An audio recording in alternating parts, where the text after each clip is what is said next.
All right, testing my live stream. So this will be my first ever live stream. So let's see if anybody comes on and says anything. I don't know anything about it. I've never done it.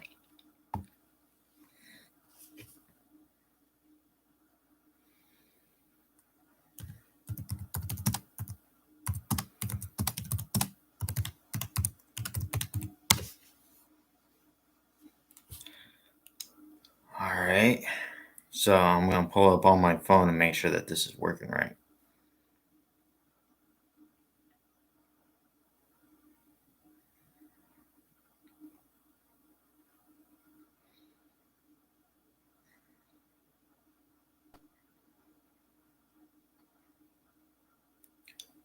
Let's see if this is good.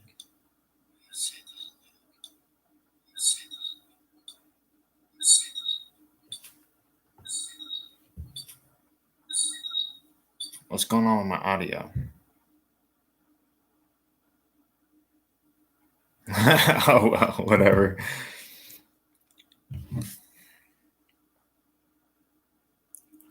Doesn't look like anybody's connected, but it is early in the morning.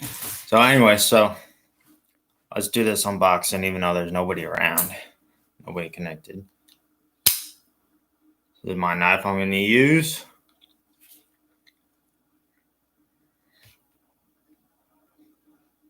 Even though it's showing up backwards for some odd reason, but whatever. So we'll go ahead and take my label off so that you guys don't see all my personal information.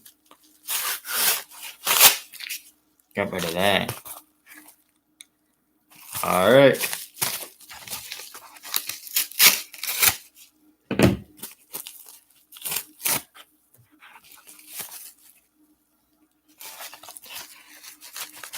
So I think it shows that there's somebody watching, but I'm not quite sure, honestly. They haven't texted any or said anything, so hey. All right, so these are my finesse jigs, and they'd be probably called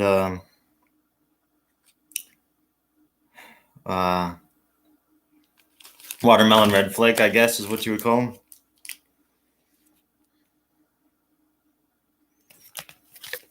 I'm just holding it upside down. Oh, whatever. And it's a finesse 3/8 ounce. I know it's hard to read because it's showing up backwards for some odd reason. Strike King.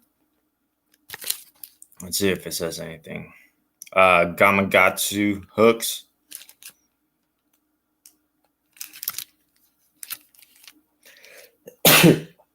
Excuse me. Anyways, yeah.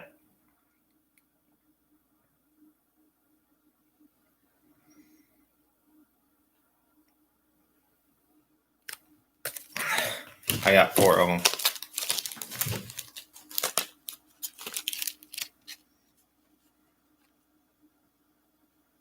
All right, so yeah, I'm gonna be doing some fishing pretty soon. Some actual fishing with some lures that I have that I bought recently. But right today, in about an hour and a half, 2 hours tops, I'm gonna be out magnet fishing. So you'll see some of those videos posted pretty soon, probably tonight sometime. Yeah, so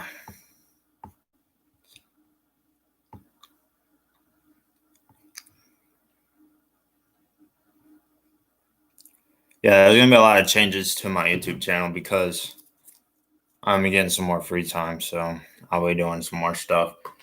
I'm gonna try to get back into doing community service stuff where I walk around and pick up trash and whatnot. Haven't done any of that here in Indiana, so yeah.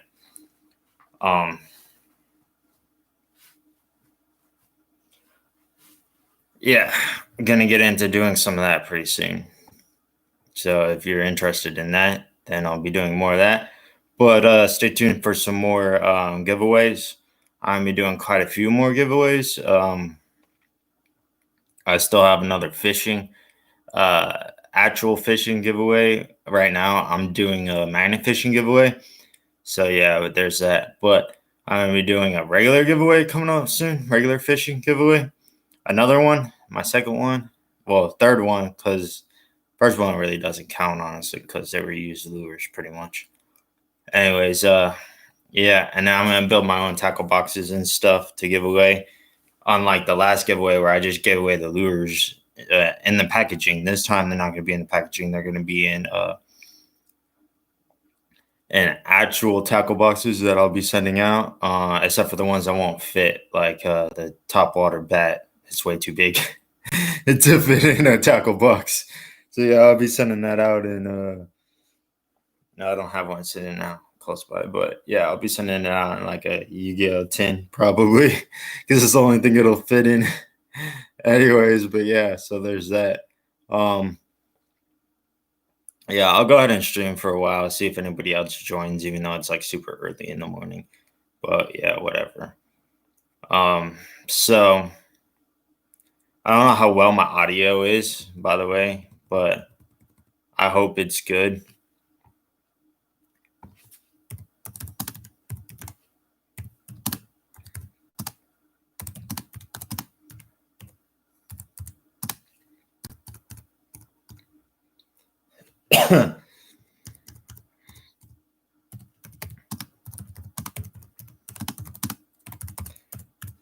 Yeah, so I'm gonna be magnet fishing at Griffey Lake. It'll be where the boat dock is, and there's a bridge right there too. Um, what is he talking about, Corona? What about Corona? What about Corona? Well, anyways, but yeah, I'll probably catch some Corona while I'm magnet fishing. The bottle caps, that is. I end up pulling out a lot of bottle caps. Corona is a must, pretty much, when you go magnet fishing now. You try and catch a Corona bottle cap to make fun of it. But yeah, uh, um, yeah, it's because it's really hot in here right now. So yeah, that's why I was coughing.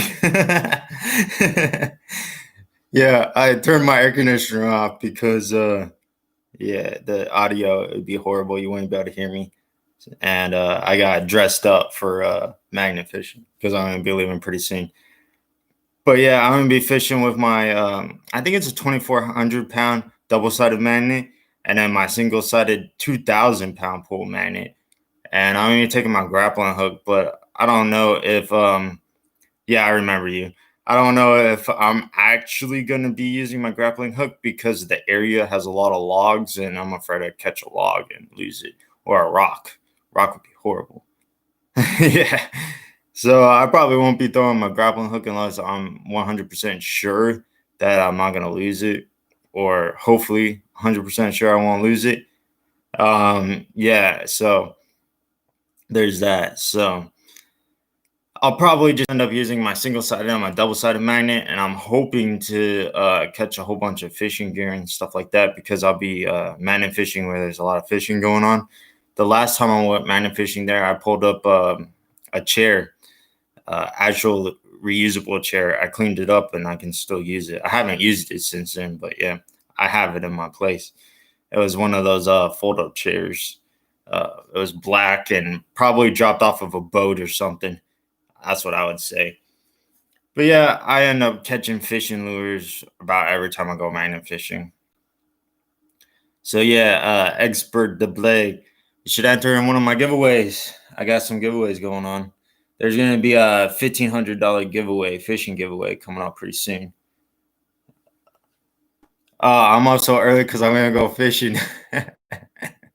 You know how it is, man. You don't want to go fishing unless you go early, even though I'm not catching fish, but still, I was planning on going regular fishing with the rope and the magnets and everything. It'd be a lot to carry around regular fishing gear too with you. So yeah, I'm just gonna be taking my magnet fishing gear with me, and hopefully I'll be able to catch something cool and post it up.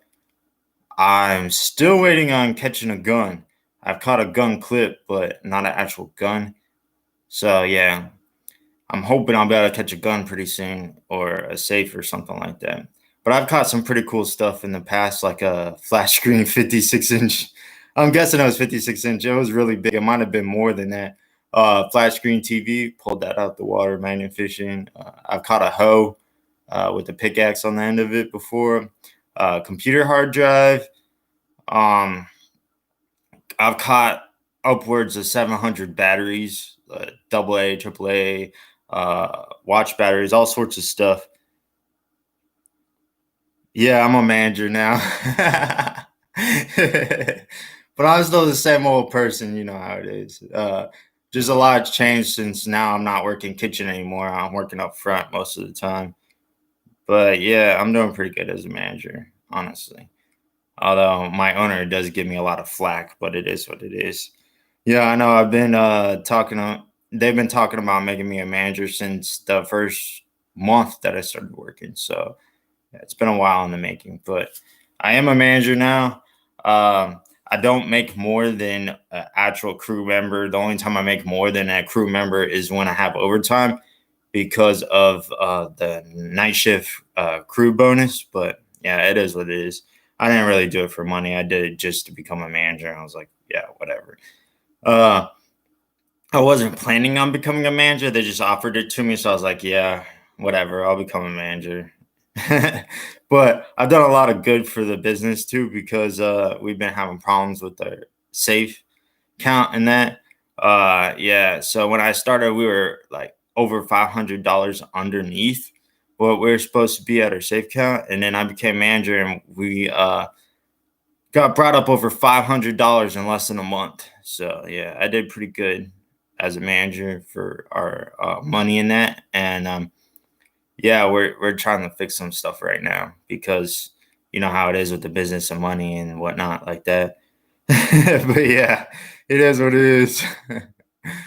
uh, since even yeah, I know. They've been talking about making me a manager since when I first started working, just after a month. Yeah, I'm a hard worker and I'm willing to do pretty much anything. And I tell my crew, yo, I may be a manager, but if you need something, ask me. Don't hesitate. It doesn't matter that I'm a manager and that I was supposed to ask you to do stuff. You can ask me to do stuff too. We're in the same team and stuff. So if you need stuff, just ask me. And it's hard for crew members to get around that because most managers are idiots and they just want to stand around and order everybody to do their work so that they don't have to do anything. But yeah, it is what it is. I'm not like that. I'm there to work. So yeah. But we still need a lot of crew members for night shift. It's always a skeleton crew, pretty much. We've been working up on building up new workers in that, but we're still low, and we will be for a while. Yeah, I know. It's sad Cat left. She was my favorite manager, and I liked working with her, but she just had like some sort of argument with the owner, and so she quit. But yeah, Denzel and that is just because he's late. He was late always. Um, he showed up 4.5 hours late one time. That's all half of his shift. Yeah, he really wasn't that reliable as a worker, even though he was a good worker when he was there. He just didn't like to be on time. So I don't know what eventually made him get fired, but I don't think he quit actually. I think he was fired. But yeah, there's been a lot of crazy stuff going on. Um, yeah, so all right. So back at the man fishing, some of the crazy stuff I found. I found all sorts of like reusable lures like jigs and crankbaits and stuff. So eventually I'm gonna be doing a magnet fishing only lure caught challenge where I use my magnet fishing caught lures only to try and catch fishes on them. Yeah. I think I've heard of people doing that on YouTube or talking about doing it, but I've never really seen any videos of people doing that. This is something that I think would be cool to do. Uh, from catch to catch, from catch to catch, from catching magnet fishing to catching fish. But yeah, anyways, yeah, this is my new mask I'm gonna be wearing fishing, and then my new hat. Wow, it's like really hard to see. There we go with the lighting, but it says hair parent 323 my channel. I'm be giving some of these away too. I don't know if I'm gonna be getting into my own line of clothing anytime soon, but yeah.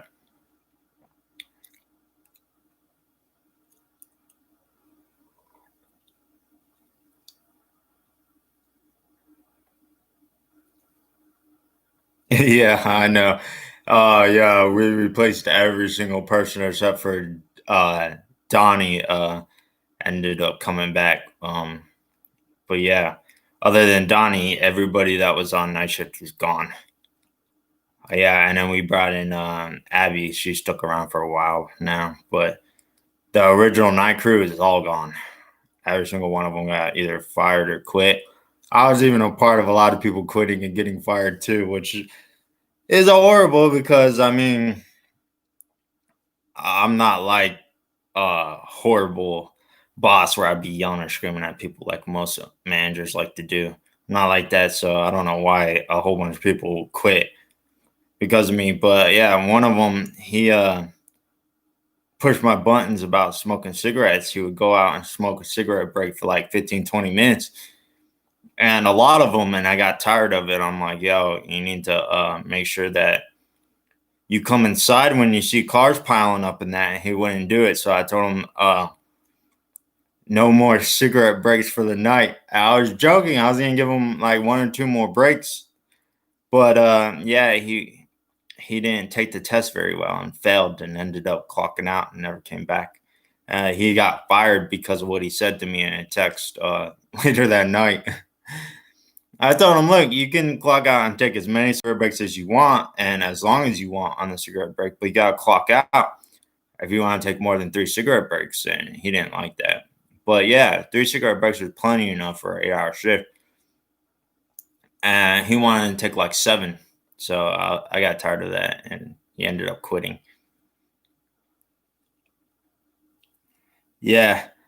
If you ever want to come back, I'm sure I could get you a job back. But yeah, it's whatever.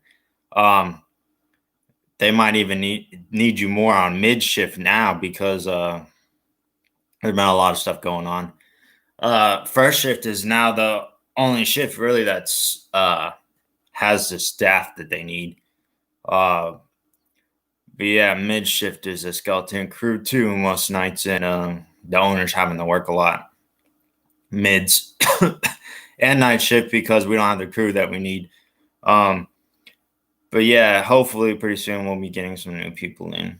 From what I heard, we're supposed to be getting some new people in.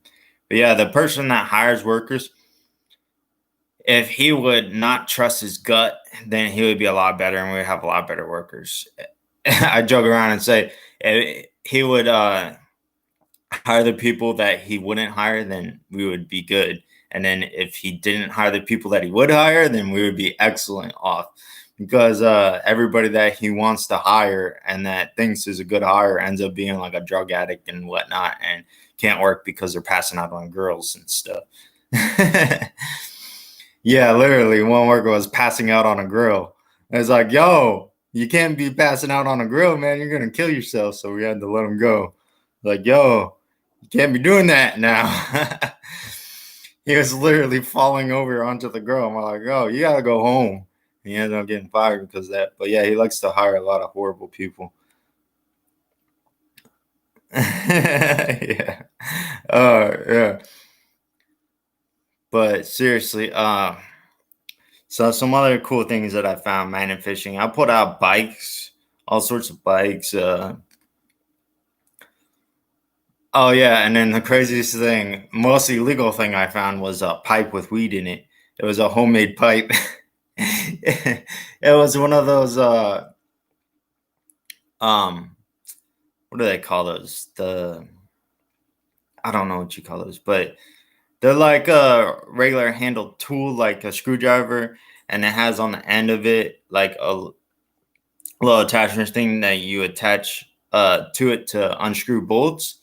Well, those little pieces that you use to unscrew the bolts, they had put a straw on the end of it and put packed weed into it or smoking out of it and dropped it into the water.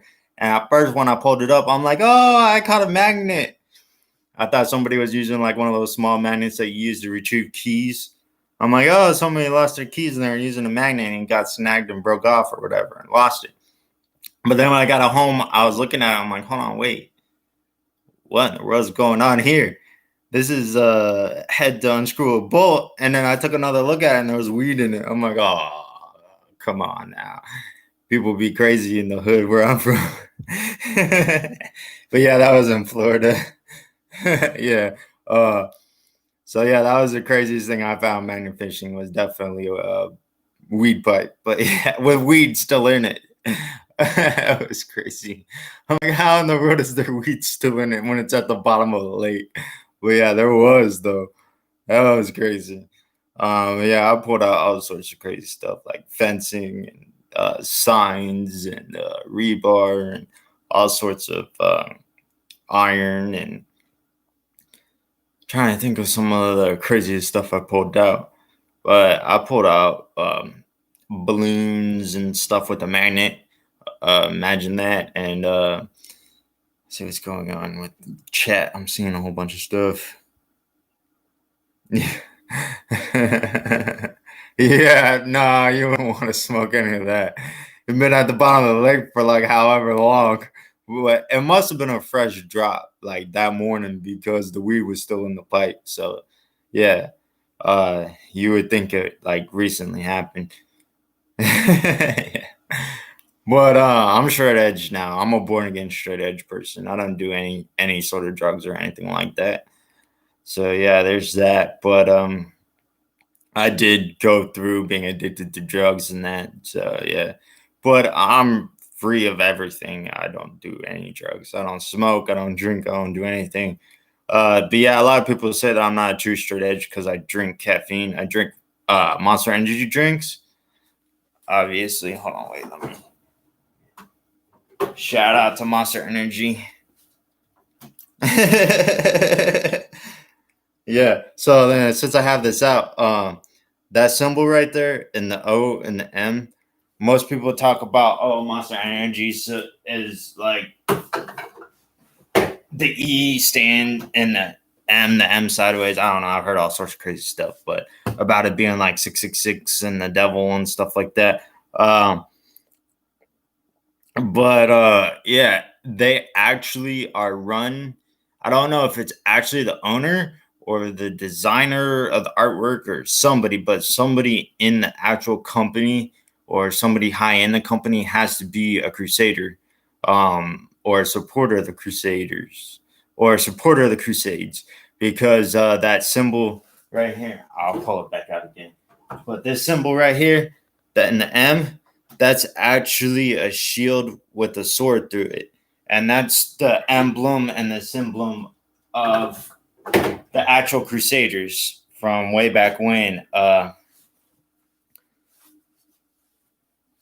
Nah, Bang Energy ain't good for you because it has creatine in it. What happens with creatine is it makes you store a lot of water. So if you're not going to be working out or not going to be doing extraneous sweating activities, it causes you to build up enough water that it can actually cause you to have like heart attacks and stuff like that, or cause your veins to clog and give you a brain aneurysm or something crazy like that. So you got to be careful with creatine. Most people don't understand what creatine is. So yeah, you got to be careful when you're drinking bangs. But yeah, anyway, so Monster Energy, somebody in there is a crusader. It has to be like no lie, like some conspiracy theory right there. They have to be a crusader to put their symbol in their actual product. So yeah, they support the Crusades. I support the Crusades too. Like if they had reenacted the Crusades where they were paying us to kill Muslims, I'll kill every single one of them. I'm sorry to say, but yeah, it's because I'm religious and I support God that I would say something like that, because it says in the Bible that the Muslim nations are going to be supported by the devil and his army, and they're going to be his army. So if we get rid of them right now, then we won't have to worry about them later. It's just how it is. But yeah, I'm not above killing every single one of them. So if the Crusades ended up being reenacted, I would be a Crusader, definitely. I would enjoy it. I would even use the sword too, because I'm a samurai. But yeah, anyways, uh, yeah, uh, yeah, I know. Yeah, that's a big lie. God does condone killing. I mean, seriously, it's all over the Bible. He's big into war. I mean, if he wanted to avoid war, he could have. All he had to do is give the devil humans. I mean, compromise. He could have avoided the war from the beginning, but yeah, he chose not to, and he chose to be stubborn and fight the devil till the end, and it caused a lot of killing and pain and whatnot in that. But yeah, God actually does condone killing, and he supported the Crusades. Like that was actually a part of God, and he wanted that to happen because, yeah, he wants us to prevail over the devil, and yeah, the devil's army is supported in the Middle East. So yeah, that's why the Crusades were supported because, yeah, it's God's army, and God's always been struggling against the devil. And that's why there's war here on Earth, is because it's the clash between God's armies and the devil's army in that. But yeah, I've had personal battles with the devil personally and his army. I know things I'm not supposed to know, and because I know things I'm not supposed to know, it breaks the rules and regulations. So yeah, when I was, I think I was 20, might have been 21. I woke up, and a lot of times when I wake up, I don't have anything to do until later on in the day. I'll end up going back to sleep. So I went to the bathroom, went to go back to sleep, and I was laying down. I was just about to sleep, and I could just tell that they were coming. And I looked outside, and like daylight, it was broad daylight, got turned to night, and I could see them flying in, the fallen angels and that, and they were coming after me. They ended up landing it in the rafters in my roof. And if you know anything about religious things, anything that you have that you own has a protective barrier that you create in on it or around it, or however you would say it. But even like a bicycle is protected and protect you from the devil and his army, and that they have to break through that protective barrier. What happens is anything that you own for at least a month has your soul's energy permeated into it enough to create a barrier. It's like a shield, like a spiritual shield, and it creates enough energy to create a shield that they have to break through. And it takes a lot of energy, and it's really hard for them to do. But yeah, you can strengthen that barrier and that through like prayer and stuff like that, so that they won't be able to break through it. So that's what ended up happening. They were trying to break through my barrier, and it was loud too. They were like banging on it, trying to break through my house's barrier, and they weren't able to because I used prayer. And eventually, they just left. And when they left, the went right back to bright sunlight and that. But a lot of people don't like me talking about that, and I tried talking about it in the church, and they hated that. They're like, "Oh no, you can't talk about that." But yeah, I've been through personal war, like here on earth too, fighting the devil and his fallen angels and that. But yeah, it is what it is. People don't really like talking about religion, but I don't care. You can talk about religion all you want. I'm actually a polytheistic. I believe in multiple gods and goddesses, and I also believe in aliens. And if you're monotheistic, you cannot believe in aliens because that goes against your religion. But there's a lot of Christianity and Catholics that are now waking up to the fact that there's aliens around, and it doesn't make sense because it's going against their statement that there's only one God. Yeah, but although I do believe in multiple gods and goddesses, I do believe that there's one God, the Father, like it talks about in the Bible. That Father is humans. So yeah, there's that. But there's multiple gods and goddesses out there. It even talks about multiple kingdoms in heaven in the Bible, and it talks about all sorts of stuff in the Bible that's polytheistic, like God created the earth and the all of this, all the solar system. Well, if He only created our solar system, and there are many earths as there are grains of sand in all the seas and all the land, then who created all these other earths? I mean, the Bible is polytheistic if you just really look into it. and it even talks about how his wife betrayed him and became neutral and was the leader of the neutral army and didn't back God when he went to war against the devil and stayed on the sideline. And then it talks about another god entering in. Well, it doesn't really say that it's a god or a goddess, but most people assume it's a god. I presume it's a goddess. But a goddess enters into the battle, leading into the middle of the battle when the battle's going on. The war to begin all wars between God and the devil. God's army starts to lose, and as soon as God's army starts to lose, the devil's army is flanked by another deity that comes in with angels and regular humans that were neutral but joined into the battle later on and stopped being neutral. And they come in and crush the devil's army and cause deserters and stuff. So when there's deserters in that from the devil's army, they become the ones that are in purgatory. Yeah, so that's why there was purgatory and hell created separately. There would have only been hell if it wasn't for the deserters. But since God saw them desert, he decided to give them mercy and let them stay in purgatory and hell. So, yeah, that's their punishment for being deserters and leaving the devil's army once they knew that they were going to lose and that they gave up. But, yeah, the ones that actually didn't give up when the tides of the war were changed, were thrown out into hell, forced into hell. Uh, as far as what hell is, God created it or on a different plane. Yeah, God created it on a different plane. So purgatory and hell are on different planes. And yeah, I'm a plane theorist. As far as physics, you'll have to look into plane theory. Um, as far as what plane is the heavens on, it's on the same plane as this. So if you were able to find it eventually, if you know which direction it was and you're able to fly a spaceship in that direction that you knew that the heavens were in, you could actually fly into there from here. You wouldn't have to like go through to a different plane. It's on the same plane. It's hard to explain to people that don't know what planes are. Uh,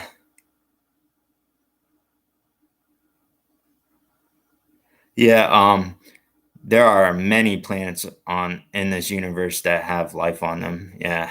Um, oh yeah, there are multiverse. You can look into my videos where I talk about the multiverse explained. There are multiple planes, and so like when you're talking about a multiverse, each verse is a plane. So as far as what verses there are, there's heaven, hell, and purgatory, and heaven is also on this plane, so you wouldn't consider that a different verse. Yeah, so in the multiverse theory, the heavens that we go to when we die is the exact same plane as this. You're just going to a different part of the plane. It's very vast. It's hard to explain to people how vast it is because, I mean, like as far as like if you think of feet, it would be on the multitude of like the biggest number you can think of feet away from you. Like it's so vast. I mean, the time it would take to fly from here to there with the technology we would have, would be uh, trillions upon trillions upon trillions upon trillions of years before you would actually reach the first kingdom of the heavens. But yeah, there are different planes, and all the planes that we know about would be the first plane where all creation started, and that would be the as far as what I believe in, would be the aliens planes, the aliens uh, heavens, because it's separate from the human heavens. As far as if there are aliens that look humans, yes. Um, there's a race of aliens that started humanity where you would think of non-humanoids. So yeah, they would be in the heavens. There's like a small group of non-humanoid aliens that have their own stake in the alien heavens, so to speak. Yeah, there's positions of powers upon each of the planes. So you would get like in the heavens, there's a hierarchy of like humans, then angel humans, then gods and goddesses humans.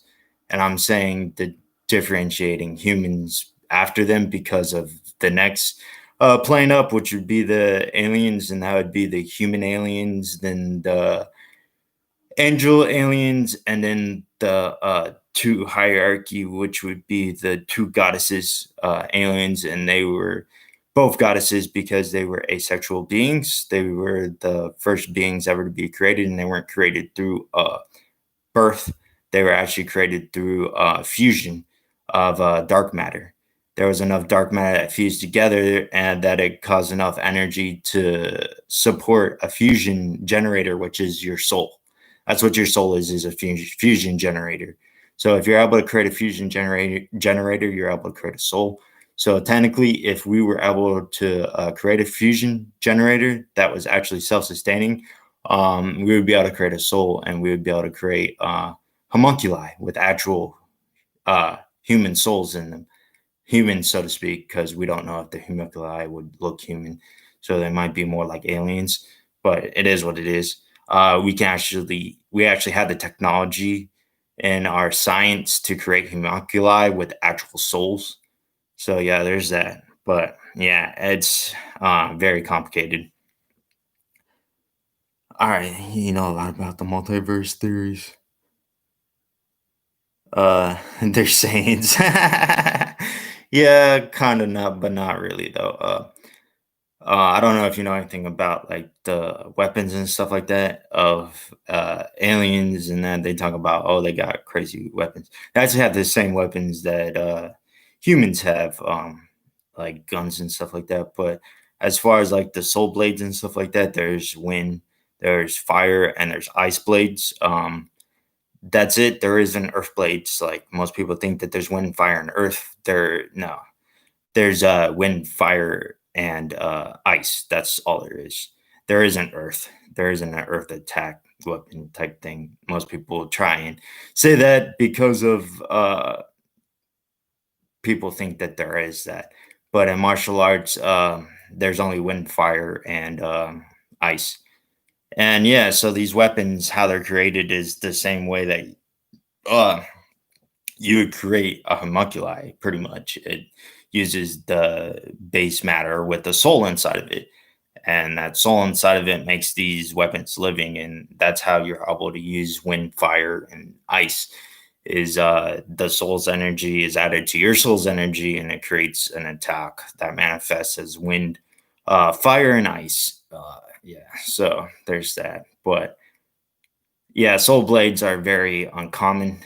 The only places that I know where there's a soul blade actually is in the actual Vatican. There's a lot of soul blades collected. Um, they have them locked up very well because they know that if they let them get into the hands of like fallen angels and that, it would create a imbalance in the universe, and it would create very bad things happening. Yeah, but I know that there's a soul blade that's frozen in a waterfall in Japan, but that's a backstory that has to do with me.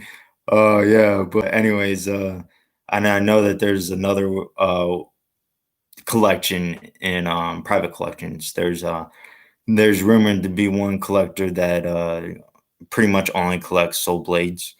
Yeah, and he has like a vast collection of them. But I don't know who it is, and it's known that he has a lot of them, and that he sells a lot of them, and that they're super expensive. Like for one of his soul blades that he has, you would be paying like over $100,000 for it. And he's like a big name collector, and he sells pieces. He doesn't sell that many. He does like really uh, extensive background checks on people because he wants to make sure that you're getting into the right hands. So it's really hard to come across him, and like trying to find him is even harder because yeah, I mean it's like he's like underground, so to speak. So I don't know who it is or anything like that, but I know a little bit about him. I know he has a family, and um, yeah, I know he deals in arms and armor too.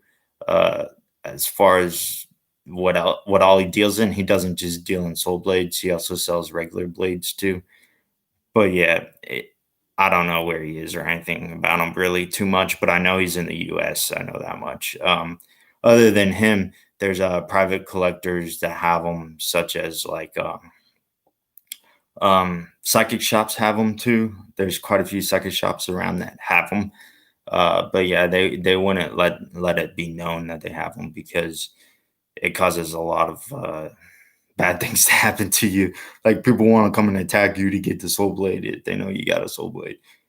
But yeah, I don't know. A lot of people think that it's just like rumors or folklore or whatever, but it's true. There's soul blades out there, and there's different names for them too. There's chi blades. I've heard them called chi blades before, or what's the other name for them? Soul blades, chi blades, and crap, I can't think of it. Well, anyways, yeah, there's a third name for them out there, but yeah, they're mainly known as shoe blades when you're not talking about it in U.S. terms. In U.S. terms, it would be called soul blades, but yeah, uh, most people they think it's just folklore, but it's real life. And then yeah, so I actually recorded one of the a video talking about like my past lives and stuff like that, but it got deleted. Um, it was done a long time ago, and I never even got to upload it. But yeah, so I've lived 4 lives total. Four. This is my fourth one. My first life is my most notable life as far as what I know the most of. What happened to me when I was 19, I had a lot of memories come back to me through telepathy. Like I have telepathy. My telepathy is called full telepathy. I have the ability to push and pull thoughts and push and pull memories. So yeah, because I was able to push and pull memories, I was able to get my own memories of my previous lives back to me, and all the way back to I have memories of the heavens and stuff like that, and my role, and even my role in the war and that. So yeah, there's that, but I won't get into that too much. That's for another day if I'm ever decide to talk about that kind of stuff. But yeah, my previous life before this, I was Ayn Rand. That's why I'm an author right now, and we write a lot. I have the same sort of writing style, obviously, because I was her. But yeah, and the same sort of theories and stuff like that. And I've even gone as far as to be an inventor, and I've invented her metal. It's different than what she talked about, and well, me, if you want to say it like that, talked about. She talked about it being hot forged steel. The actual way to make the green steel that she was talking about is to cold forge it. It has to be forged with no heat at all to actually have the properties that she talks about to be strong and to not weather and stuff like that. But yeah, uh so my previous life I was Ayn Rand. I only have like one really strong memory of her, and I was writing at a desk, and it was like barely lit by like a lamp. And the desk really wasn't that big, and it was like tucked away in a corner. And it wasn't really that big of an apartment either. I'm pretty sure it was an apartment. Yeah, but I was writing like really late, and uh, the guy I was married to at the time was asleep, and I like snuck off and was writing while he was sleeping. That's the only memory I have of her really, and I just got her personality though.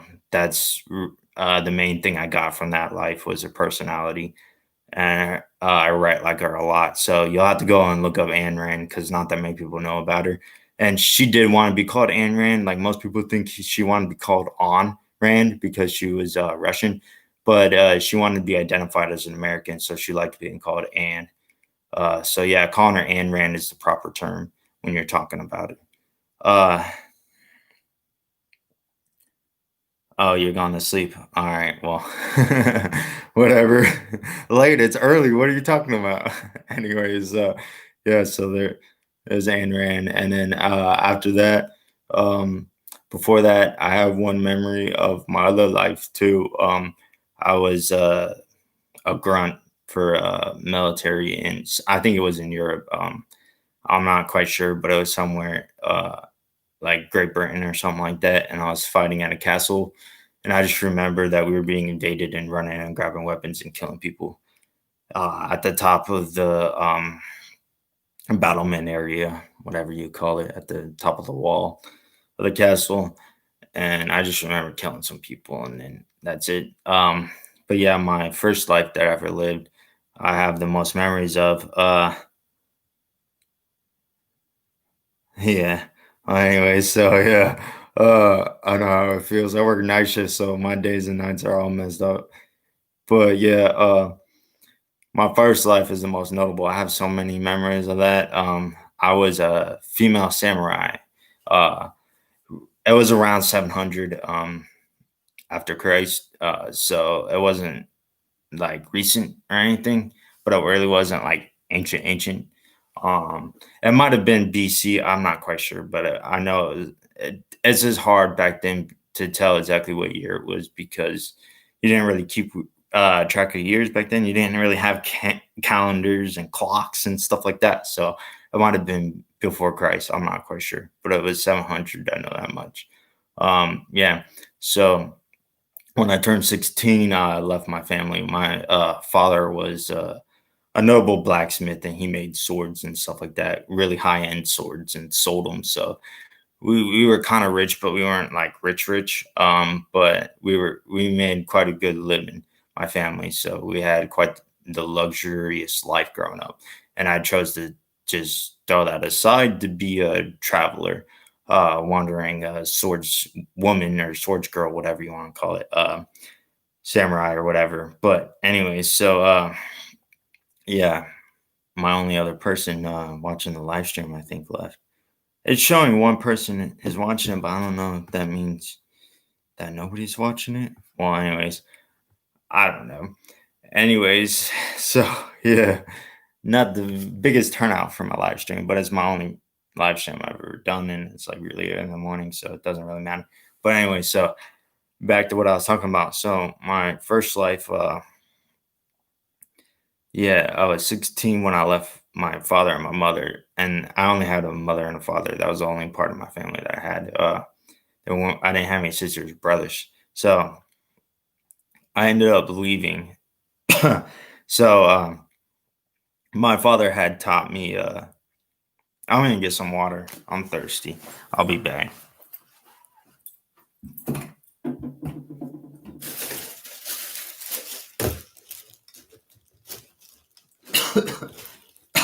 Excuse me.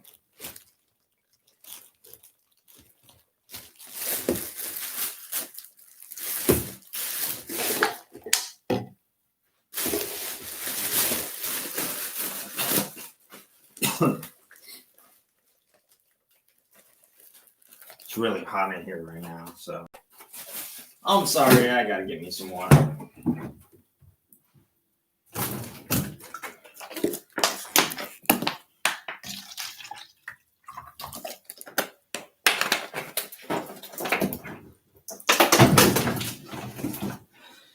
So this is gonna take a while to talk about, anyways. So whatever.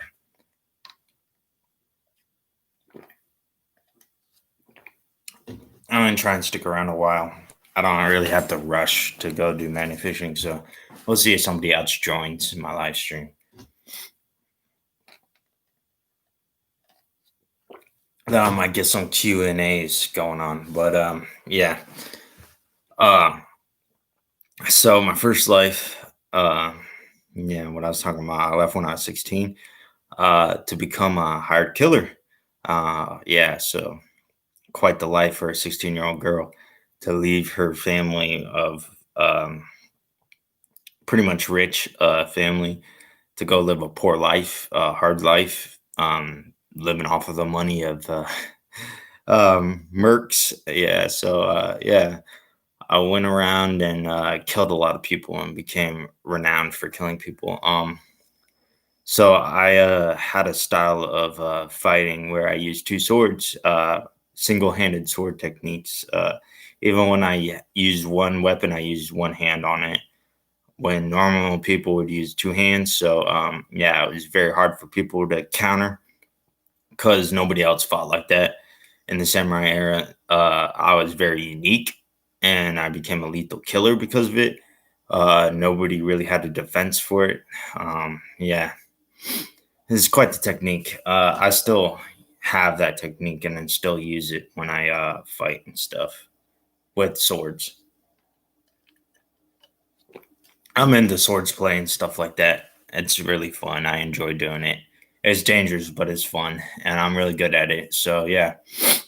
But my technique uses two blades or a blade and a shield, depending on what you have. But I normally use two blades because in Japan you didn't really have a sword and a shield. So yeah. Yeah, so to get my second blade, because I only have my blade that I acquired from my dad before I left. Yeah, because he's a bladesmith. He only made me one sword though ever in my entire life. So I took that one that he made me when I was younger and used that now. So I had to go out and gain a second sword, but I was really picky, and the only sword that would do for me was a legendary blade, soul blade. There was a challenge where you had to fight Shogun, or however you say that. Uh, just really good samurai, I guess is what you would say. The easier, more proper term, not the mythological term, so to speak, because they tried to mythicize them even back in that day, in that era, as like unkillable type things, immortal and whatever. Yeah. But yeah, they're really powerful in that, and there was, I think, just like right over 100 or right under 100 of them on stairs, and you had to make it up to the temple at the top of the stairs by killing all of them, or by getting them off of the edges on the side. So like you could like easily fall off the sides of them. That's what I remember how it was. It was like on a mountain or something like that, and off to the side was death, so to speak. But yeah, so I found my way to the top and defeated them all. And at the top were the rewards. There was a scroll. The scroll allowed you to master a certain martial arts technique. That allowed you to be a professional killer, and pretty much unbeatable in battle. And then there was a soul blade, which allowed you to control ice, to freeze people, to manifest ice. And kill people by slashing them in half with ice, so to speak. But you really wouldn't just like cut them in half and then fall apart because they're frozen. So yeah, you would cut through them, but they would still be frozen, so they wouldn't just fall apart. Yeah, so there was that, and then there was a third thing. I'm not quite sure what the third thing was. I can't remember what it is, but there was a third thing I remember. I just didn't really pay attention to it because I didn't really care.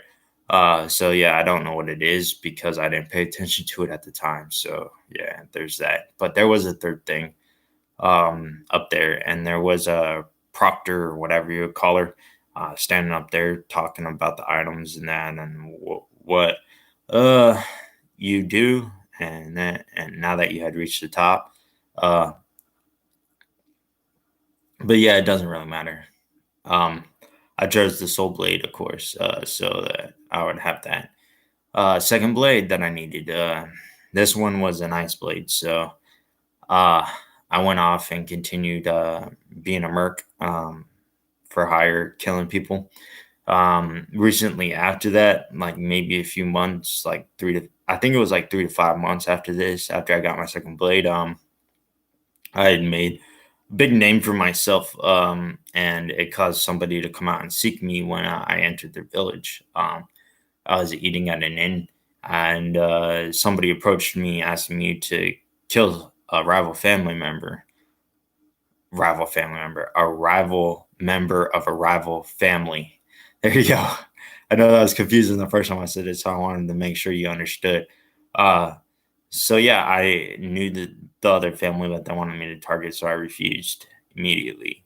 Then I went to that family and had dinner with them and told them that they were trying to hire me to kill his grandson. So I gave him the heads up, and I told him about it, and uh, gave him the heads up that I didn't take it, but that I might take it. So because I liked him, I gave him the heads up. so that way he would be able to prepare, so to speak, and be ready for it. So that way, hopefully, he had a fighting chance of surviving. But yeah, I cared about that family enough to let him know because I respected him. His grandson was a respected samurai too. Yeah, so there was that. I respected him and his family enough to let him know. And yeah, eventually, after I don't know, like a week and a half, I ended up accepting it. There were quite a few failed attempts at taking his life since I had been made the first offer. So they came back to me, and this time they like quadrupled or five. I think it was like five times the amount of the first offer, and so I accepted. Um, so what I did was 2 or 3 days later, I ambushed his party. It was his grandson and two other samurais that were like his bodyguards. I was on top of a hill, and they were below on the road of the hill. And I ambushed them. I actually jumped down behind them. Yeah, so I didn't even use my horse. I jumped down behind them and landed behind them and drew my swords. I think at first, I think I didn't even draw my swords. I just drew one, if I'm not mistaken, and used my two-handed sword technique with one sword on them. So yeah, most people are like, "Well, it's a two-handed sword technique. You have to use two swords." Well, no, not my sword technique. My two sword technique, dual wielding you can dual wield one blade. It's complicated. You would have to see me fight to really understand what I'm talking about. But yeah, you can dual wield with one blade. It is possible, and I do it. I did it all the time. By the way, I'm drinking water anyway. So yeah, there's that. So I think I only drew one blade on him. Uh, Pretty early on in the battle, they the two bodyguards attacked me at the same time, and he stood back and watched on his horse. And they dismounted off of their horses and started attacking me at the same time. But I took both of them out very quickly. One of them I stabbed in the gut area, killed them, and the other one I slashed across their chest, killing them, like slashed deep into them to kill them. And they were wearing armor, but there's just nothing you can do about technique. Yeah, so yeah, I killed both of them pretty quickly, and yeah, so he dismounted and faced off with me, and I told him that he could leave if he wanted to, and I wouldn't bring disrespect to his family. That he could just escape, and I would just say that he escaped and whatnot, and just take a little bit of the reward for killing his bodyguards. But yeah, he decided that it was dishonorable enough for his family that he wouldn't leave. So he squared off and fought me, and it was a very long battle. It was like 3.5 minutes long before I actually bested him and killed him. I stabbed him in the heart, and then I cut his head off. Yeah. So, yeah, there was that. I stabbed him in the heart, and then after I stabbed him in the heart, and he fell down, I chopped his head off to kill him quicker, so that he wasn't in pain very long, because I respected him. So after I killed him, I left his body. I left the bodies of his bodyguards there, and took his body on his horse and his head back to his grandfather, and presented them to him. Now, if you know anything about the Japanese culture, it was a sign of respect to take his body back to him so that they could like do proper funeral for him, which really wasn't done in my trade. Mercenaries wouldn't normally do that. So it's very uncommon, but I respected them enough. I did it, and I wasn't like other mercenaries. So yeah, there's that. I took his body back to his grandfather so that they could have a proper funeral. But for the honor of the family, if that were to happen, there's supposed to be somebody in the family that turns around and kills you for doing that as repayment for you murking their child, or in this case, grandson, or a family member, or whatever. There's supposed to be a family member that tries to kill you, but since he respected me and I respected him enough, and I had shown him enough respect to bring him his grandson's body back, he didn't do anything. He let me leave like a free pass.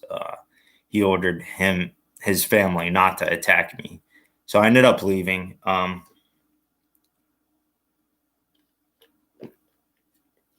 ended up taking a lot of somebody joined in and left. Well, it is what it is. But I ended up taking a lot of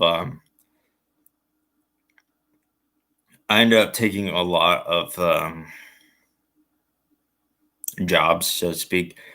Since then, killed a lot of people, and I got a big enough name for myself that feudal lord actually approached me and gave me the option of being a general to lead an army of about 1,000 people. It was like 1,400 or so. So I accepted. And I started living there, and I won many battles.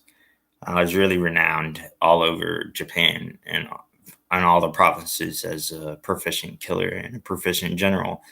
And occasionally, to get myself out of a bind, I would use my soul blade and freeze people. But that was only if I was like surrounded and didn't really have a choice but to use that to win and live. Yeah, I'll be right back though.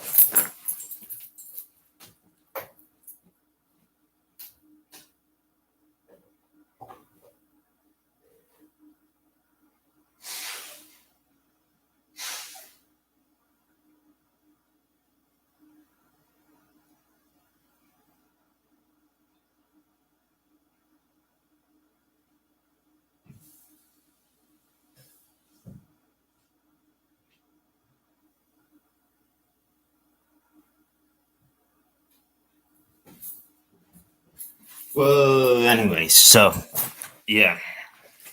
Uh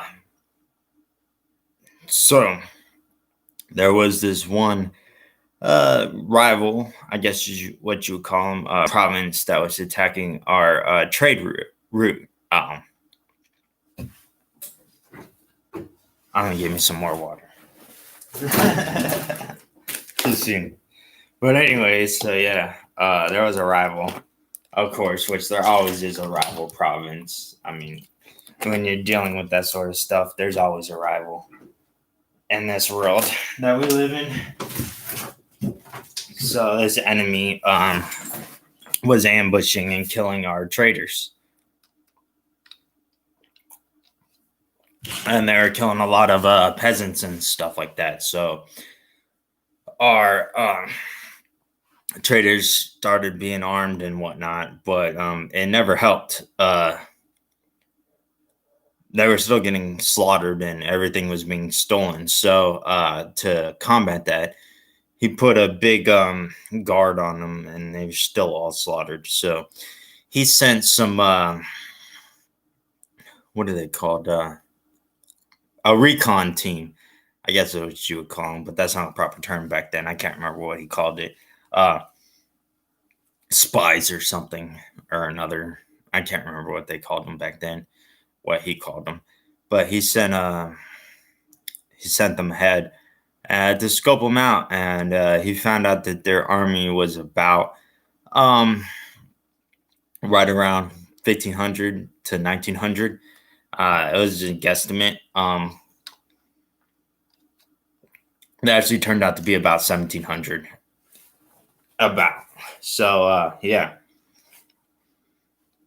He put the notice out to his generals that he was looking for a general on the army to attack them and possibly to negotiate trade agreements with them, because he didn't want it to turn into war, because he understood that they had a really big influence in the land. And they were a really good province and big influence, positive influence in the land. So there was that. So he wanted me to negotiate because I'm the one that accepted. Everybody else wouldn't. because they knew that their numbers were way less than his, and they were afraid of losing. And they knew that he was ruthless because of what we saw him do to our traders. And the peasants and stuff like that, and the guards that we had on our traders. So nobody else would accept but me. So he told me that he wanted me to try and negotiate trade agreement, like levying a tax to him, to his province, to the feudal lord of that province, so that way we could have permission to use his road, so to speak, to do our trading to the other provinces that lay beyond, and also negotiate trading with him and his province. But yeah, that didn't work out, obviously. So he sent me and my army, and I have been through so many wars that my army was at 700. It was like 740 something. I had just over 100 cavalry, I guess is what you call them, but that's not a proper term because it's Japanese. So like horseback people.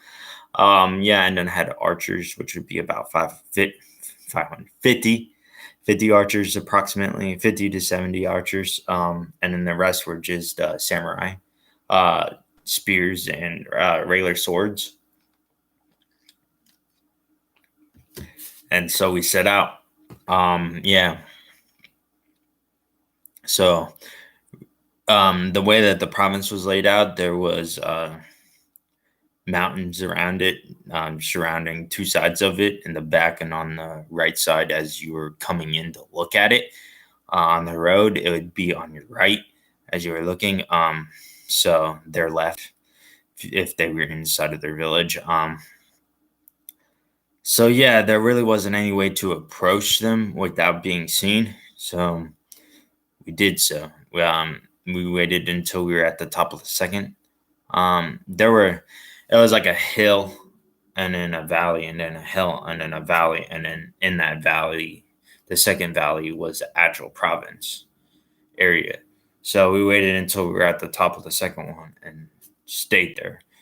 Not our whole army. So what I did was, I was very smart as a general. I broke off all my riders except for the ones that I were going to have to negotiate, which was like 13 of them, or something like that. It was right around 13 of them that I was going to send to negotiate. So I kept 13 horseback people. And then the rest, I broke them off and sent them around to go around behind them and come down the mountain to attack the back of their village. The reason being would be to have them have to split their army up, and then they would be weaker, and then we could crush them. Yeah, so it was just the way that I fought. I wasn't gonna attack my full brunt force head on to them, because I knew that they outnumbered me like 2 to 1 approximately. It was more than 2 to 1, but yeah, they outnumbered me 2 to 1, so to speak. So I knew that frontal full battle with my whole army would not win. That's just the way I felt about it. We didn't have a chance like that, so the only way that we had a chance would be to attack their village and cause chaos and cause them to have to split their army apart and try and fight my cavalry. Yeah, from the back of their village. So to do that, yeah, I split them off so in a way that they wouldn't be able to see them going around behind them. So I waited until they were positioned, so that they would just ride down the mountain behind the village and attack them. So I waited until they were there. I had a signal rider. The signal rider came back, so I knew it was time. By the time the signal rider had arrived back at us, their entire army had amassed at the front of their village, and their general was there too. And with their general was the actual leader of their province, their feudal lord. He was actually there with them, which wasn't very common during war for the actual feudal lord to be there. but he was. And I knew he was their feudal lord because of our scouts. Yeah, it is what it is. So, because he had enough respect to show up like that, I knew that I was going to be the one to kill him. But it is what it is. That was what was going through my head because I didn't expect us to be able to negotiate. But I had to entertain it because that's what my feudal lord wanted. So I sent my troops forward. It was right around 13 of them, 13 to 15 riders. Sent them forward to negotiate. And they were talking whatnot for like a few minutes before they attacked them and cut their heads off. Killed every single one of them. And then, yeah, they were holding the heads up high above them on horseback. Like, look at this. Yeah, we just killed your negotiators. What you going to do now? Yeah, they didn't respect us. They're like, oh, look at this small army. Yeah, they don't stand a chance. So I ordered the attack. I ordered us to attack immediately. I didn't waste any time. We rode in the battle, and I was the only one on horseback in my army. So I was riding in the battle while they were running in the battle. So of course I reached their lines before they did, before my infantry reached them. So I had given orders for them for my horseback to not to enter into battle until our lines had clashed and started fighting. Um, Timing is everything in battles. So I went ahead and drew my ice blade because I knew I was going to need it. If I was going to stand any chance against a whole army, and I was the only one there because everybody else was behind me, and I was on horseback, so I reached them before everybody else did. So I slashed forward with my ice blade, and I used the soul blade, activated it to use my ice attack, and I did not know that hidden by the mountain was a lake beside the village. And when you add ice to water, a lot of things go bad. So it's proportionate to the amount of water is the attack. So if there's more water, then the attack is way exponentially stronger. And when there's as much water as a lake, then you could only imagine what happened. I slashed forward and the whole village was frozen. It killed their entire army and the peasants, men, women, and children all at once. I didn't mean to. I mean, I didn't know that the lake was there. I didn't know until after I saw everybody freeze that, oh crap, there's a lake. I shouldn't have used my ice attack. But yeah, so there's that. Yeah, so what a soul blade does is you put your chi into the chi blade and then it manifests itself in an attack, which would be either fire, wind, or ice. In my case, I had an ice blade, so it was ice and I froze them all. It killed right over 3,000 people altogether in one slash, and it scared my entire army. They all backed off from me, and my cavalry that was charging down the mountain stopped. Yeah, and they all backtracked. Nobody would stay around me on the road back, so I ended up riding slow because I wanted word to get back before I actually got there to my feudal lord because it was out of respect. Yeah, so by the time I got back, they seized my horse. They seized my weapons too, but they didn't keep them. I'll explain later. But yeah, so they seized my weapons and they seized my horse and all my possessions from me when I came back to my province. Then I walked up the stairs to my feudal lord, to where he lived, his mansion or whatever you call it.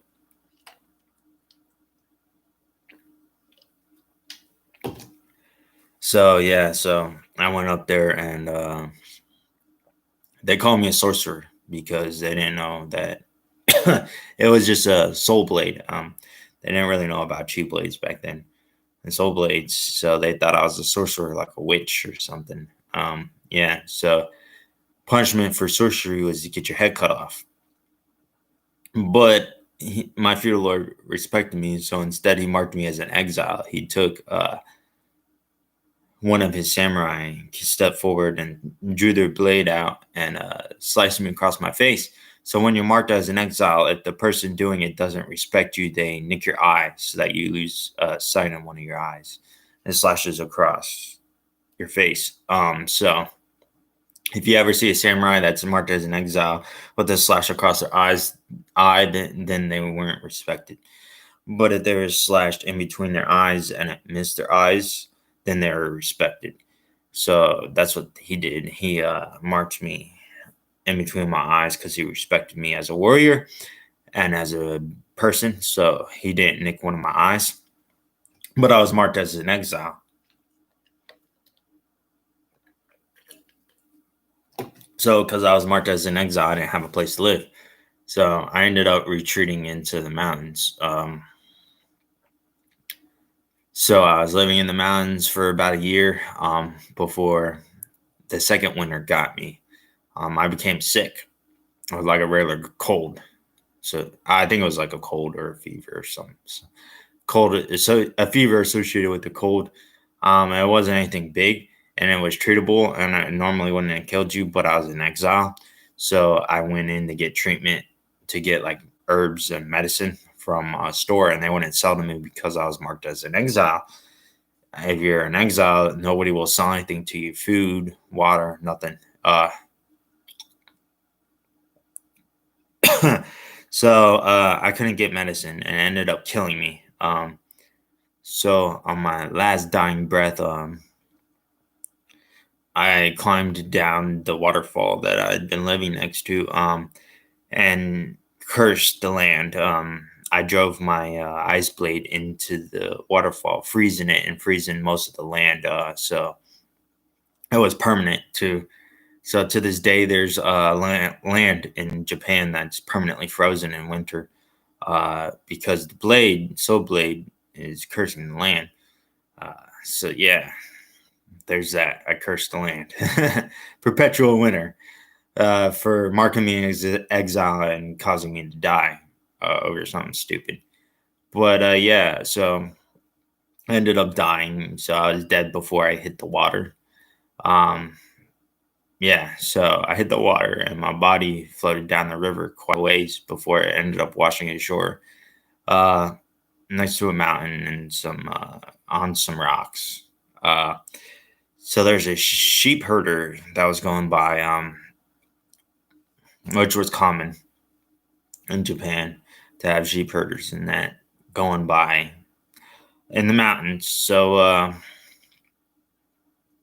yeah, the sheep herder saw my body and pulled it onto the shore out of the water because I was half in the water, half on the rocks. Pulled me on the shore and saw that I was marked as an exile, obviously. So he knew better than to bury me, but because exiles are not allowed proper burials. So if you bury an exile properly, you're marked as a traitor, and the punishment is death by getting decapitated. So nobody would give a proper burial to an exile. You're supposed to leave the body to be torn apart by buzzards or whatever, and wild animals. But he recognized me. It happened to be the grandfather of the son that I had killed, had given his body to back. So because I had given him the chance to give his grandson a proper burial, he gave me a proper burial. Ended up going to like a side of a mountain and sticking me underneath where there was like a protruding ledge and built rocks up around me and like sealed it off. So it was like a really good proper burial. And he marked it, here lies my name, and marked my name that I was given. And yeah. So yeah, there was that. And if anybody were ever to find it and find out who it was, he would have been punished. But nobody ever found my grave. I'm sure somebody along the years found it, but it was just like way too late by then. So he wasn't ever associated with burying me properly when he wasn't supposed to. So there was that. But yeah, because I'd shown him the kindness of being able to bury his grandson, he gave me a proper burial. So there was that. So somewhere in the mountains of Japan, I'm buried properly from my first life. So yeah, if I ever get the chance to go to Japan, I would like to remove the curse and remove the blade, so that way it can return back to being summer and then when it's summer. Because right now it's perpetually frozen and will always be perpetually frozen unless I go and pull the blade out. So yeah, I would like to retrieve that eventually, but who knows if I ever will be able to? Probably not. Yeah, so there's that. So that's all my previous lives. Yeah, and so this life that I'm living right now, I'm trying to get to the point in my life where I can patent my inventions. So I'm trying to save up money for that.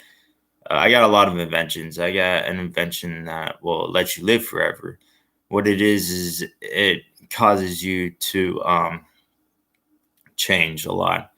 And because you're changing a lot, it makes you younger because the transformation uses up energy, and energy cannot be created or destroyed. So it needs to come from somewhere. So where it's coming from is your body mass. So you become younger. And so it allows you to become younger. So you don't die of old age because you just take this and become younger. So technically, you could live forever as long as you're not like shot or stabbed or die in some other way.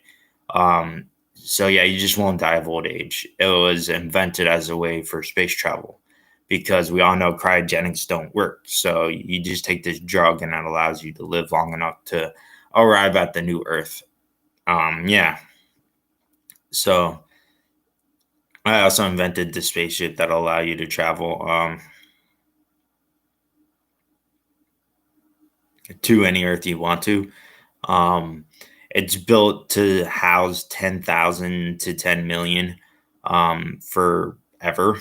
It won't run out of resources because it's Earth technically, just in a spaceship flying around. Yeah, so it would be very expensive to make, but who cares? And I didn't skimp out on its specs just because it would be more expensive. So it's going to cost a lot of money to build, and I have plans on building 10 of them. Yeah, so I build 10 of them and send out 100,000 people in 10 different directions to find new Earths. That's my goal.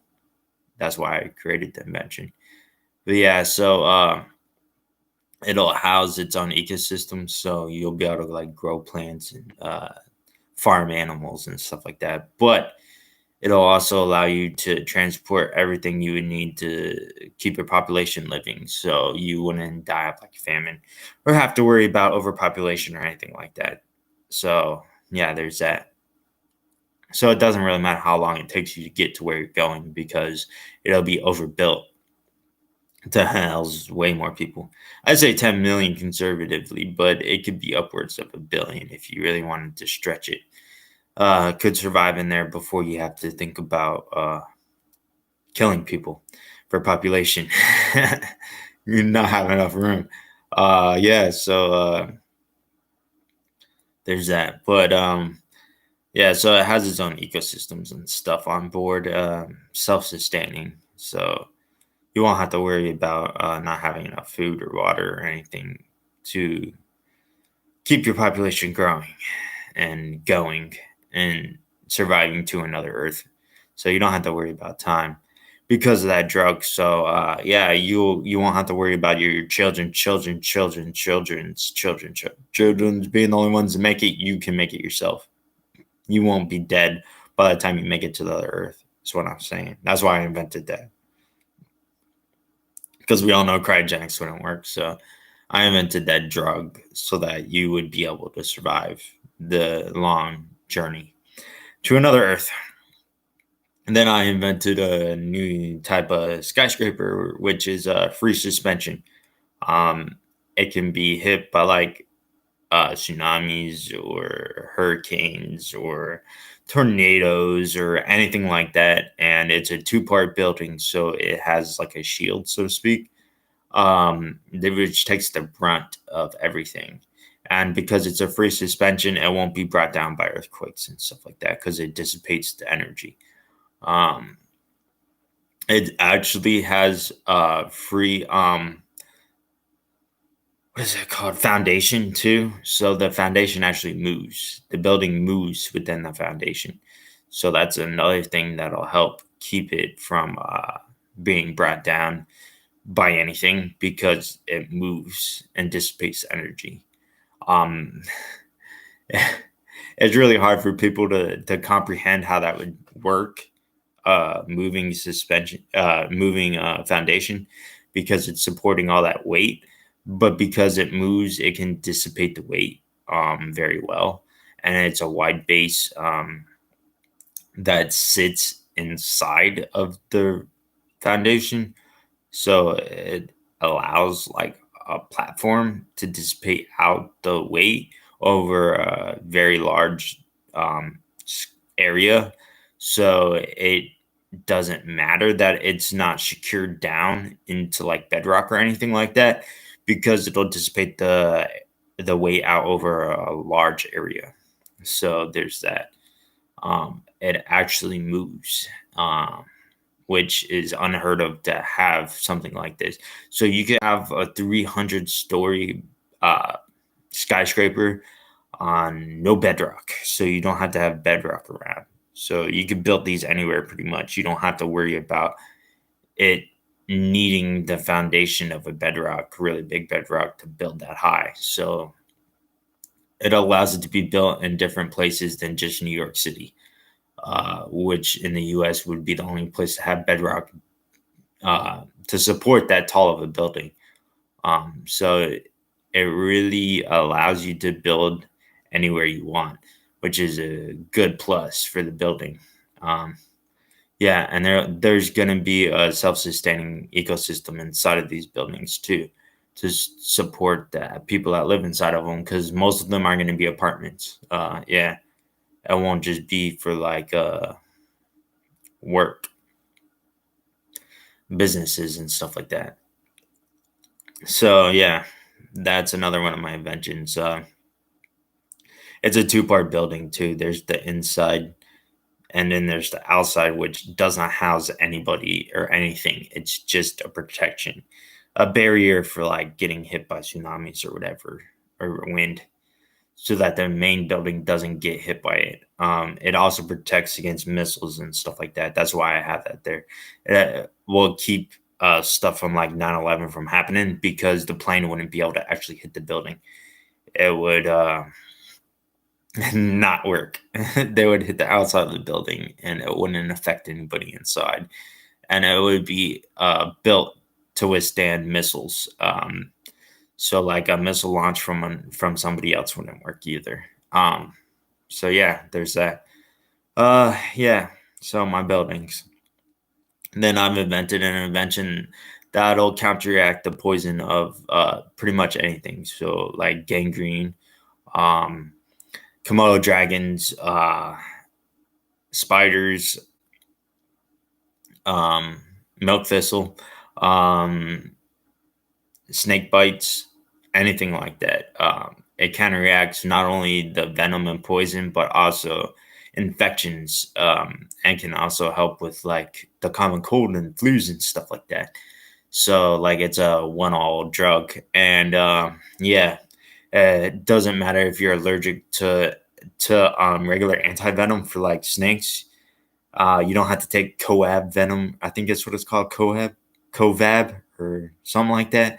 That yeah, doesn't really work as good as regular anti venom. If you're allergic to anti venom, you can take this and not have to worry about it. And I know it works because I had a friend that took it, and they said he had a dry bite, but he was to the point where he was having problems breathing, and his leg had swelled up 3 times his normal size, and it had started to turn purple.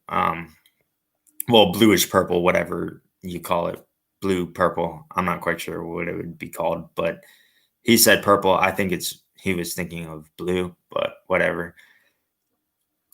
It doesn't change the fact that he was screwed and he was about to die. and he knew he was gonna die. So he remembered what I had told him and sat down and drank water and took my drug, and it got rid of his poison and saved his life. And he was bit by a rattlesnake that injected a lot of poison into his leg. He stepped on it on accident and it spun around and bit him. Yeah, so there's that. Uh, so I know that that drug works, and I know that it's very hard to reproduce. So it would be kind of expensive. But yeah, we don't have any cure for Komodo dragon bites currently, so it's invaluable, honestly. So yeah, that's probably going to be the first thing that I patent is that drug right there. I need 10 grand to be able to patent it. And as far as a model for being able to sell it, I would be selling it. My business would be selling directly to researchers on the field because it would be used mainly for Komodo dragons. Yeah, so there's that. So as far as other things I've invented a flying board. And yes, it's a flying board and not a hovering board because it flies around. But it's incredibly dangerous because when you're at that height, you're not high enough that if your engine cuts out, you're dead. Because you won't be able to deploy a parachute. You're not high enough to actually slow your momentum enough, and you're high enough that you'll die when you hit the ground. And there's no amount of suit you can wear to protect you or anything like that that's going to save your life.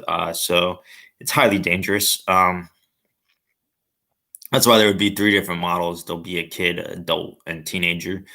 The kids will be limited, and the teenagers will be limited to height and speed.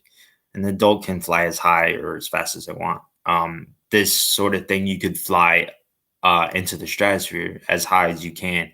Um, Possibly go with being able to breathe air.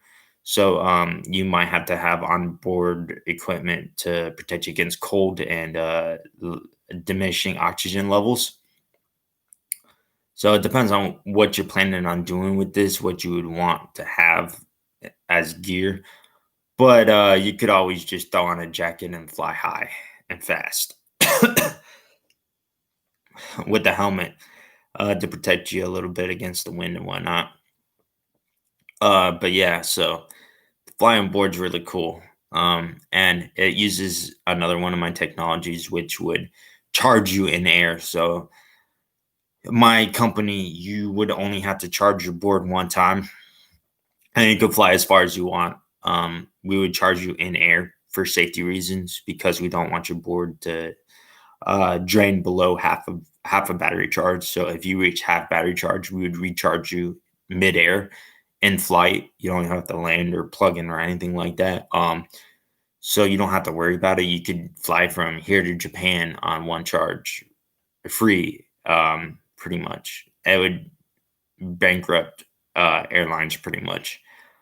So yeah, uh, and because it would be so cheap, you could fly from here to Japan for $10 probably worth of a charge. I don't even think it would be $10. It would probably be more like 250.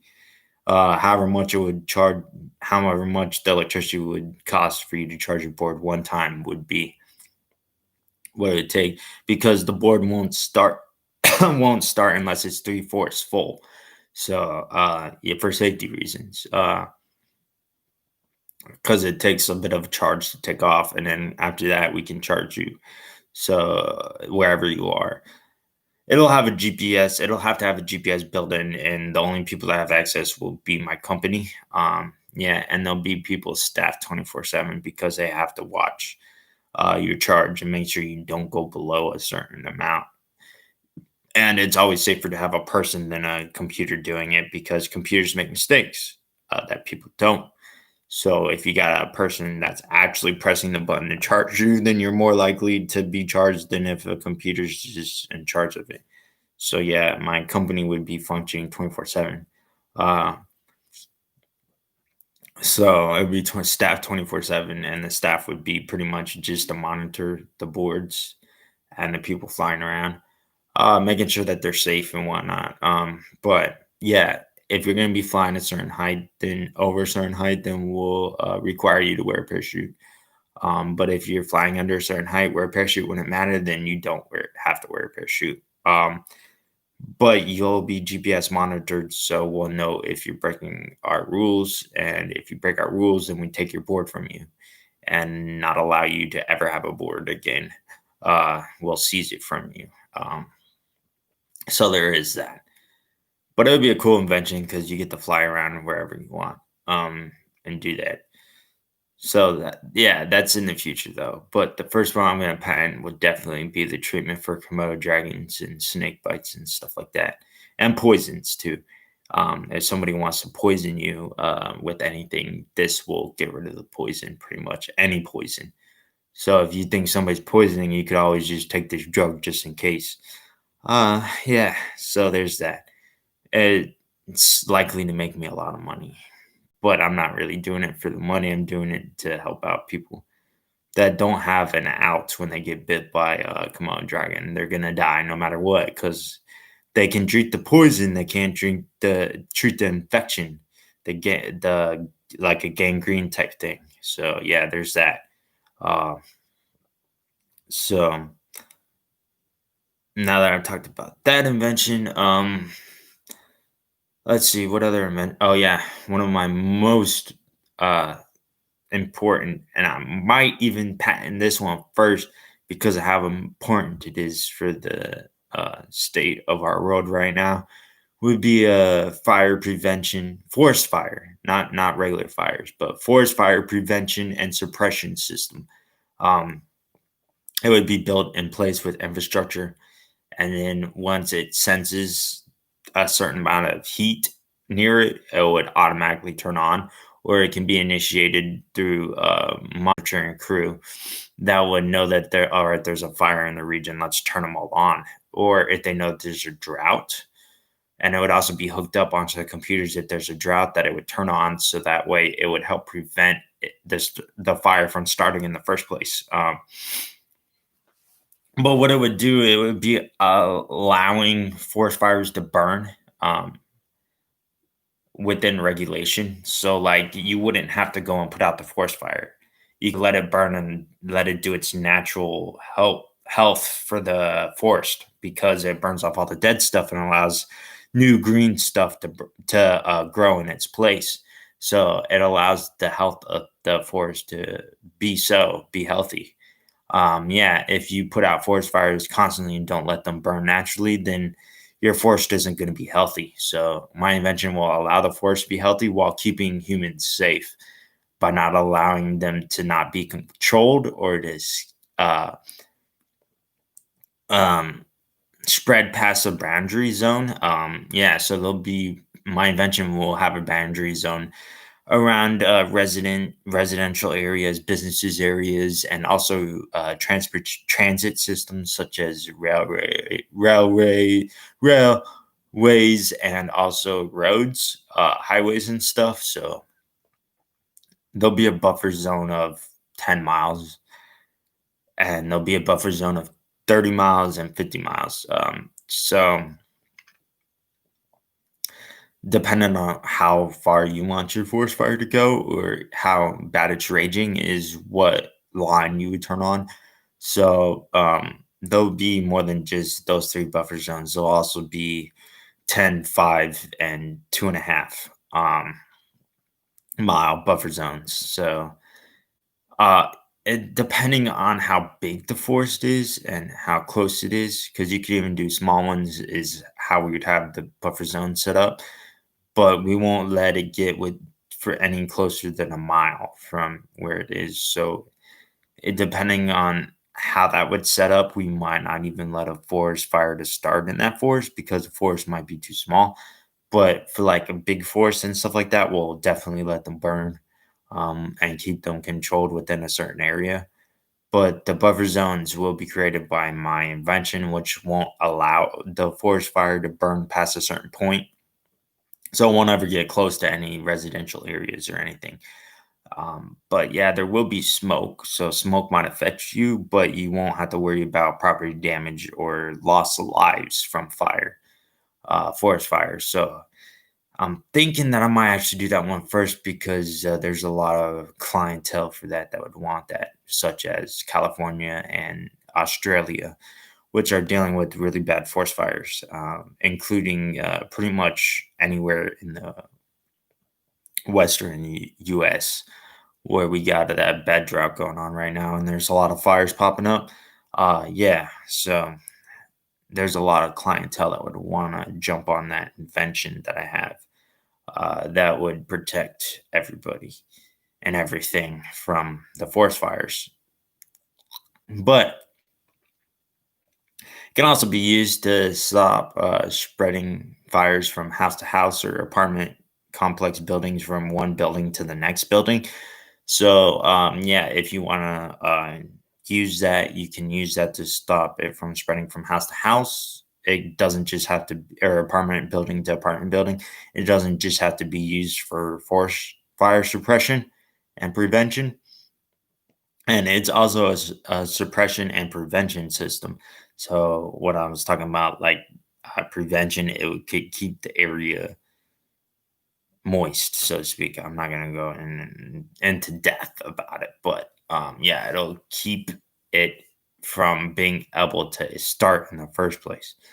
So you can use that same technology to prevent uh, jumps and the flame from one building to the next because you would have a century system set up so that it senses, oh, this house next to me is on fire. So let me turn on my system. So then it'll turn on your system to keep your house from burning down. Uh, yeah. And it'll also help because it'll also help put out the next house next to you's fire somewhat. It won't be perfect, but also it'll help with firefighters' job. It'll make it a lot easier. And then forest firefighters, it'll help them out a ton because it'll contain it so then they can get to a point where they can make it safer. So that way it doesn't jump the protection line, which it shouldn't because of the way my invention is, but you never know. So they'll be able to get the fire under control without worrying about, oh, I gotta go protect these people's houses or protect these people's lives because and their own lives too. It'll be a lot safer for them to fight the fires because they'll have that backup. And then they'll have their own fire lines. So like if they need to regroup, they'll have a place to regroup. They just go past this line that I've created in my invention, the fire line, the barrier. So they'll always have a place that they can go for safety and to cool off in that from fighting those fires. Yeah, crazy. Yeah. So nobody else has joined, but I gotta go to the bathroom, so I'll be back.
All right, just a few more things to talk about before I take off and go man fishing and end this live stream. But yeah, so one of my last inventions, I have a few, but nothing really major that I might actually patent.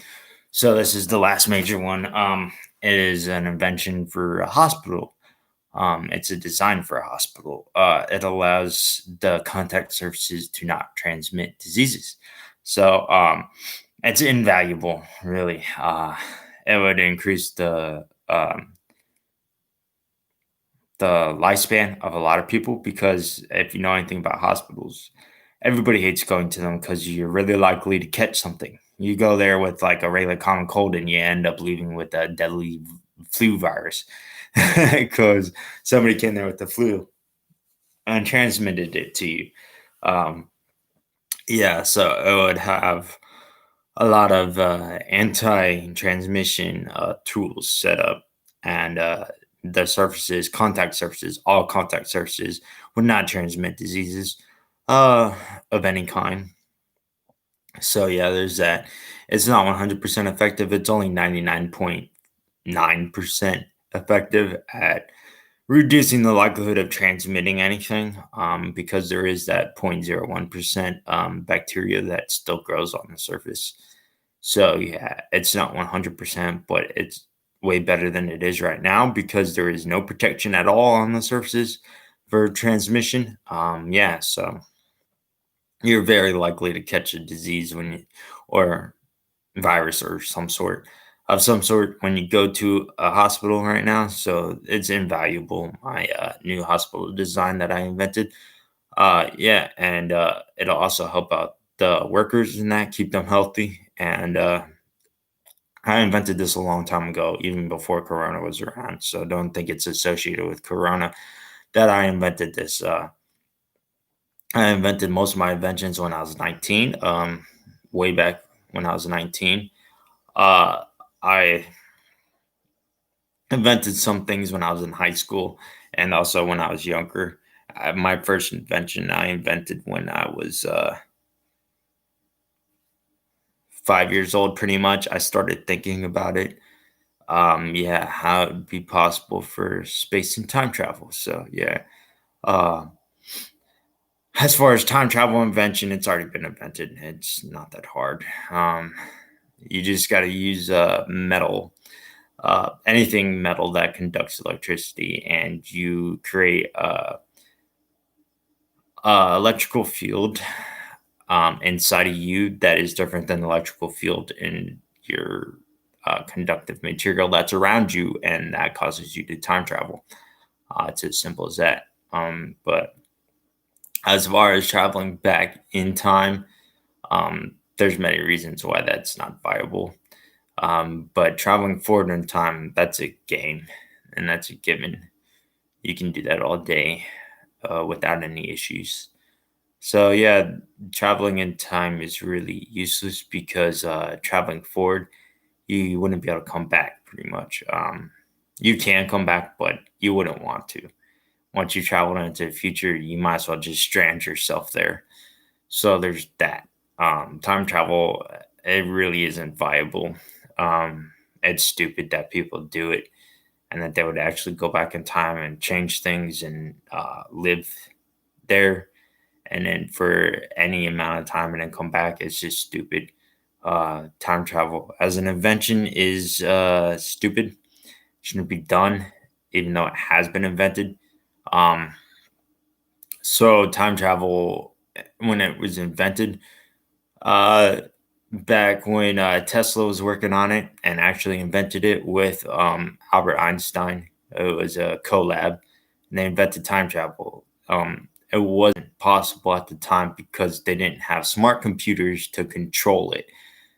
So what happens is you actually are broke down into the particles that make you up. So you break down all your particles that make you up into just particles, and then that's what transmits. And then your particles are put back together at that time. And that's how you travel through time, particle by particle, um, or atom by atom, however you want to say it. Well, anyway, so the particles break apart from you at a certain time when it's going through it. So, like, say particle Z, which makes up your brain, comes apart as the thousandth and a hundredth. So, yeah, the other particle would have to be other particles break apart at certain given points, and so they're all named and given the time. But to calculate this, it takes an infinite amount of information to be able to do this. So we didn't have the technology until smart computers came around to be able to do this, to be able to actually control it. So smart computers is what causes time travel to be possible, because what happens is your particles are breaking down. So your first particle to come apart has to be your last particle to be put back together.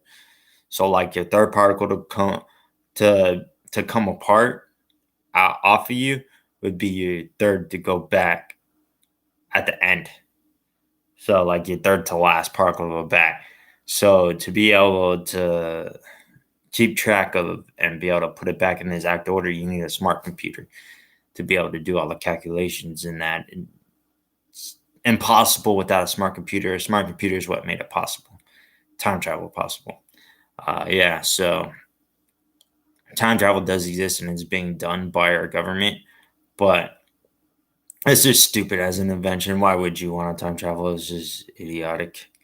There's so many dangerous things associated with time travel, and traveling back in time creates paradoxes and all sorts of garbage crap that you don't want to be associated with. It could even just kill you by drinking water, taking water from somebody that wouldn't actually kill you, but it causes a paradox, and then boom, you're dead. It's just stupid stuff that creates like this. What is that called? The butterfly effect type thing. Butterfly flapping its wings on the side of the road creates a hurricane on the other side. Like some stupid crap that is nonsensical little thing could cause the death of you and a lot of people. So it's just irresponsible to do time travel. So as an invention, I wouldn't invent it, even though I know how to do it. I wouldn't actually be a proponent of time travel and actually get into it. But yeah, so yeah, there's that. And then the last thing I was going to talk about is my channel. So I'm going to get into doing some fishing recently. Uh, I'm going to do some fishing today, so you'll see some uploaded. But I'm also going to get into doing live streams, Q's and A's if people would participate and want to participate into it. So my channel is growing pretty well, pretty rapid. I am doing some more giveaways and stuff like that just to invest into my channel and to you guys. So if you want to be a subscriber, by all means, subscribe. I've always got into this not as a subscriber base, trying to build one. Yeah, I just do it because I enjoy doing the things I do. So yeah, I just document what I do. I've lived a crazy life, and most people don't believe the things that happen to me. So I started filming it, um, filming my life and stuff I do, and that way people can't deny it. But yeah, it really sucks because I've even tried to document stuff that people don't believe, and I go to record it and then it stops. And it's like, crap, I just missed it. Literally. Uh, the example I'm talking about was a giant bunny, like literally a giant bunny. I went to turn my camera on and my camera turned on and it spooked it.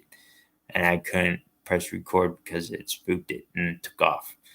The sound of my camera turning on spooked it. So I was like, crap, I didn't catch it on camera.